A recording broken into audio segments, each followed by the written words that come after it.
Baik pemirsa, untuk informasi selengkapnya mengenai penyebab kecelakaan dua pesawat Jupiter di Langkawi, Malaysia kemarin dan juga bagaimana kondisi terkini dari keempat penerbang, kita telah terhubung dengan sambungan telepon bersama Kepala Pusat Penerangan TNI, Majen TNI Fuad Pasha. Selamat sore, Pak Fuad. Selamat sore, Mas. Selamat sore. Ya. Ya. Ya, yang pertama saya ingin mengetahui dulu bagaimana kondisi terakhir dari keempat pilot yang kemarin berhasil menyelamatkan diri dari tabrakan.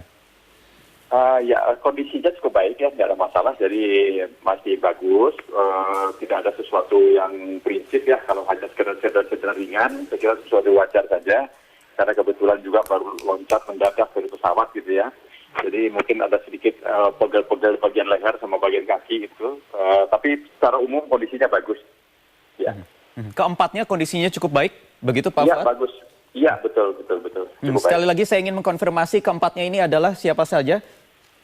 Aduh, nggak usah, saya kira namanya sudah ada di media-media ya, saya nggak usah sebutkan namanya lagi. Jadi keempatnya kapten pilot semuanya ya. Semuanya kapten pilot, karena masih ada beredar betul, kabar betul, terkait pangkat terutama yang masih simpang siur begitu Pak Fuad. Iya, kita menyebutkan semua kapten pilot itu artinya mereka pilot utuh, bukan co-pilot gitu ya. Oke. Baik, kondisinya baik, termasuk fisik dan mentalnya juga baik, dan saat ini masih berada di rumah sakit di... Ya, kalau sedikit ada trauma mungkin masih membayangkan apa yang terjadi, saya kira sesuatu yang wajar saja. Mereka habis mendapatkan trauma seperti itu ya, tapi tidak berpengaruh besar kok terhadap mereka. Kemudian terkait apa yang terjadi kemarin, apakah sudah ada hasil dari investigasi pihak TNI Angkatan Udara kita? Secara umum yang detailnya itu ya belum bisa kita sampaikan, karena sekarang Kasau pun masih di sana dalam rangka investigasi dengan beberapa tim. Namun demikian secara mungkin garis besarnya dia itu kejadiannya itu hanyalah pergesekan antara dua sayap, satu pesawat yang di atas, satu bagian bawah ya. Jadi satu pesawat di atas, satu di bawah. Sementara jarak mereka kiri kanan itu tidak terlalu jauh, ya hampir 1 meteran lah paling-paling, cuma di atasnya agak tinggi. Nah, diperkirakan ada stall yang di atas ya, dan stall yang di atas mungkin ada hampa udara sejenak, mungkin terus goyang ke bawah, kemudian sayapnya nyenggol pesawat yang satu, ya. Nah, sehingga kalau membuat, ya, jadi karena memang judulnya memang senggolan gitu, tapi senggolan pesawat di udara akhirnya kan hilang stabilnya ya, mereka tidak stabil. Nah, itulah tidak bisa dikendalikan sehingga pilotnya semua hijack gitu. Ya, dugaan awal kemungkinan pesawat yang posisinya di atas mengalami stall. Memang kalau kita lihat dari tayangan rekaman videonya memang terlihat ada senggolan sedikit. Apakah itu juga yang membuat keempat pilot ini berhasil atau sempat menyelamatkan diri begitu Pak Fuad?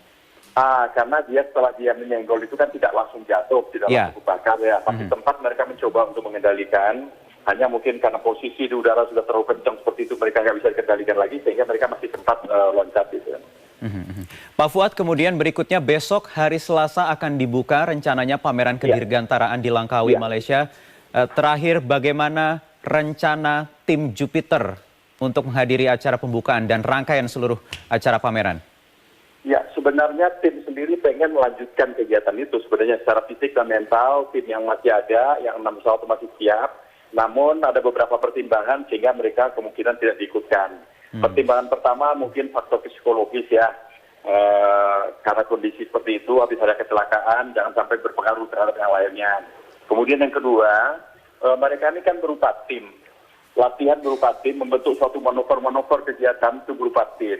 Nah, dengan adanya kurang dua ini otomatis manuver-manuver yang mereka laksanakan pasti akan berubah.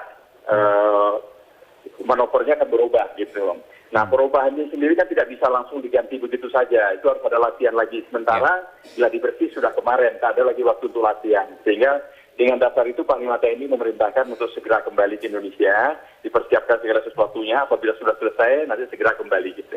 Dan akhirnya dipastikan batal tampil di pameran kedirgantaraan di Langkawi. Iya, betul. Panglima TNI memerintahkan dibatalkan aja. Karena ya dengan pertimbangan kalau tetap mengikuti nanti bisa tidak optimal gitu. Tidak bagus jadinya. Baik, Pak Fuad, satu lagi mungkin pertanyaan. Kalau kemarin di lokasi dua pesawat itu terjatuh, ada satu unit mobil dan rumah warga yang tertimpa dan juga terbakar, mengalami rusak parah di sana.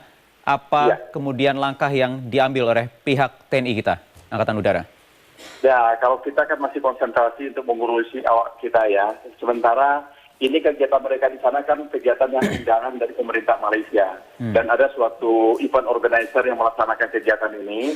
Sehingga apapun dampak atau akibat dari kegiatan-kegiatan ekspedisi ini pasti akan ditanggung oleh panitia sendiri gitu.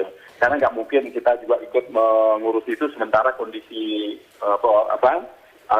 pilot kita beserta pesawat juga masih perlu diperhatikan gitu. Saya kira itu sudah diurusi langsung oleh pemerintah Malaysia. Baik, Ya. baik. Terima kasih Majen TNI Fuad Basya, Kepala Pusat Penerangan TNI, atas waktunya melalui sambungan telepon.